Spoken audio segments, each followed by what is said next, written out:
They call America the land of opportunity.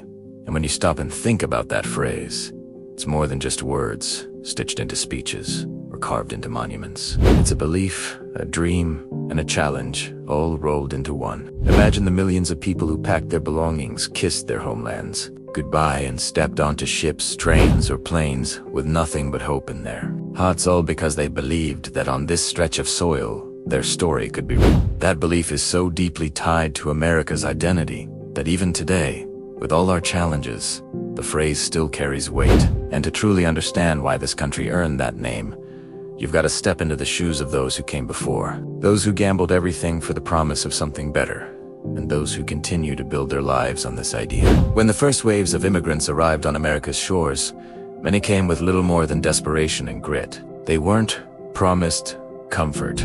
They weren't promised an easy path, but they were promised the chance to try. And that word chance is where everything starts. In other parts of the world, the story you were born into often defined the story you would die with. Your father's job could be your job. Your mother's status could be your ceiling. And the latter was rarely close. But in America, there was this idea radical, almost shocking, that you could be born into poverty and rise into prosperity, that your children could dream bigger than you did, and that your grandchildren might not even remember the hardships you once carried. Of course, it's easy to romanticize the idea of opportunity, but the truth is that it always came with struggle. Think about the immigrants who entered Ellis Island in the early 1900s. They were tested, inspected, questioned. Some were sent back. Many barely spoke English.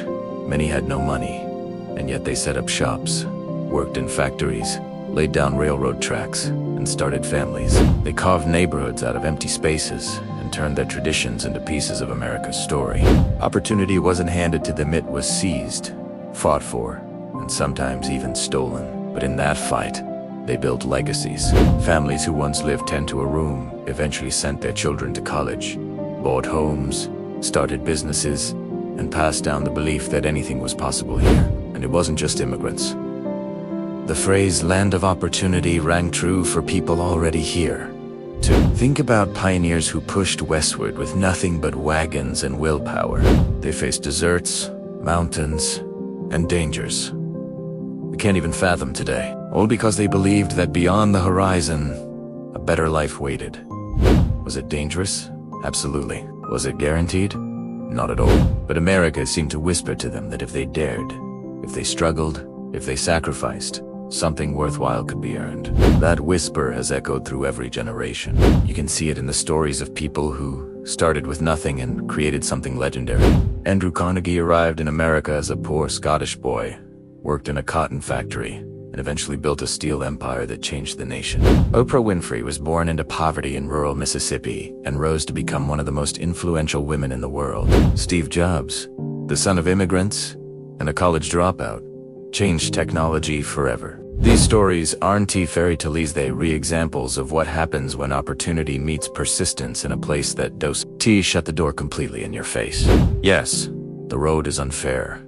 Yes, obstacles are real, but the possibility of transcending them exists here in a way that sparks imagination. But opportunity doesn't always look like a billion-dollar business or a best-selling book. Sometimes it's much quieter. It's the first person in a family to graduate from high school. It's a single parent who works 2 jobs and finally saves enough to buy a home. It is a small-town kid who dreams of being the first in their family to wear a military uniform, serve their country, and see parts of the world their ancestors never imagined. Those small victories are just as much a part of the American story as the headline names. Part of what makes America the land of opportunity is not just what it offers, but what it represents. It represents choice, the freedom to choose your own path, to reinvent yourself, to change your story midway if you want. You can grow up the child of farmers and end up a tech innovator.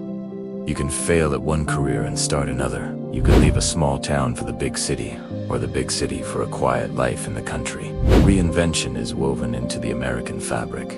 It's no accident that so many of the world's entrepreneurs, artists, athletes, and dreamers have come from here or flocked here. They see the soil as fertile.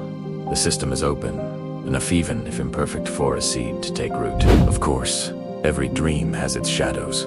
The idea of America as the land of opportunity has always been complicated by reality. For many, especially people of color, Native Americans, and marginalized groups, opportunity wasn't evenly distributed. Doors were slammed shut, systems were rigged, and promises went unfulfilled. Yet even in those struggles, generations fought and forced those doors open. Civil rights movements, women's rights movements, labor union siege was fueled by the idea that America had not yet lived up to its promise, but could and must. Opportunity wasn't just about climbing the ladder. It was about breaking the locks on ladders that had been denied to entire groups of people. The struggle to expand opportunity has been as defining as opportunity itself. And maybe that's part of the magic. The idea of America isn't static, it's always been a work in progress. What began as a place where religious refugees and fortune seekers landed has grown into a nation that constantly wrestles with its own ideals, trying to stretch the definition of opportunity wider and wider. Each generation adds new dimensions to what opportunity means. For some, it's owning land. For others, it's voting rights. For others, it's education, innovation, or simply the freedom to speak your mind.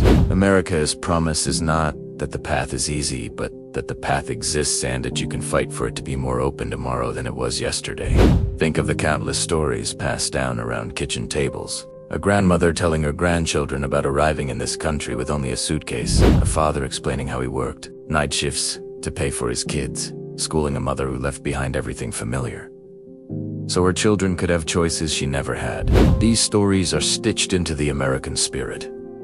They remind us that opportunity isn't something guaranteed. It's something earned, guarded, expanded, and passed down. Even today, when people debate what America is and what it should be, the phrase, land of opportunity, still surfaces.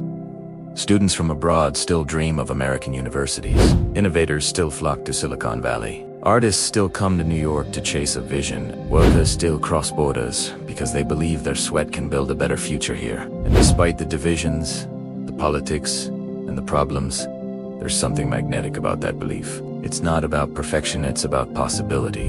What's fascinating is that opportunity in America doesn't always look the same to everyone. To one person, it might mean financial success. To another, it might mean freedom of expression.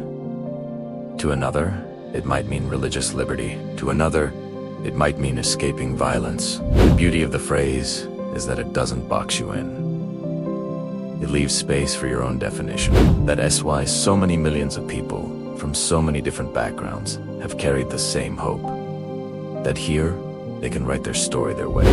But opportunity isn't something that sustains itself automatically. It has to be nurtured, protected, and expanded. It requires education, fair laws, strong communities, and a belief that lifting others up doesn't diminish your own rise. The American dream works best when it's not just about one person winning, but about entire communities flourishing. If America is to remain the land of opportunity, it must constantly ask, are we making it easier for the next generation to dream? Are we widening the door, or are we narrowing it? Are we keeping the promise alive? You see, opportunity is fragile.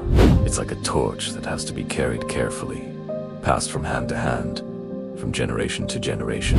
And the question is just whether you've taken advantage of the opportunities around you, whether you've helped create them for others. That's what keeps the phrase alive. That's what gives it meaning beyond slogans. Opportunity is both a gift and a responsibility. So when people call America the land of opportunity, they're not just reciting history. They're speaking to the essence of what makes this place pursue the daring belief that your future is not shackled to your past. That reinvention is possible. That even if the climb is steep, the ladder stands waiting. It doesn't mean the climb won't be grueling. It doesn't mean everyone starts from the same rung. But it means the climb exists, and the summit, however high, is within sight if you refuse to give up. And maybe that's the most American thing of all. Not the guarantee of success, but the chance to try. Because in the end, opportunity isn't about certainty. It's about possibility. And possibility is what keeps people moving, working, building, and dreaming. Possibility is what makes a farmer's child believe they can be an astronaut. What makes an immigrant believe their children can have a life beyond survival. What makes a dreamer stay up late, sketching designs or writing songs. Possibility is what keeps this country pulsing with energy, restlessness, and ambition. So yes, America is called the land of opportunity, not because it's flawless, but because it dares to promise something bigger than comfort. The promise of possibility, the chance to begin again, the chance to dream and to chase that dream, however wild. The chance to fail and try again, the chance to leave your children something more. The chance to fight for a future where opportunity is even wider than it was when you found it. And so the question that lingers, the one that every generation must answer for itself, is this: what will you do with the opportunities this land places in your hands?